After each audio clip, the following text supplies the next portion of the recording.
Gubernur Sumsel Hajar Manderu instruksikan jajaran RSUD Siti Fatimah Az-Zahra untuk dapat meningkatkan dan mengembangkan fasilitas pelayanan untuk masyarakat. Salah satunya dengan mendirikan pusat diagnostik dan pusat pelayanan unggulan bagi masyarakat.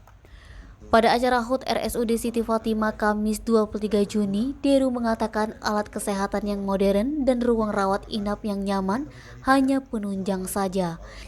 Ada 3 komponen yang harus diperlihatkan dan ditingkatkan: alat kesehatan, tenaga medis yang handal dan terpercaya, serta roda manajemen yang memang memadai. Direktur RSUD Siti Fatimah Az-Zahra Syamsuddin Ishak Surya Manggala menambahkan, pada HUT keempat RSUD Siti Fatimah, pihaknya berencana membangun pusat pelayanan terpadu, pengolahan daur ulang limbah diagnostik untuk dijadikan pupuk pertanian, dan ruang khusus PMI untuk transfusi darah. Edi Handoko, Sumeko TV melaporkan.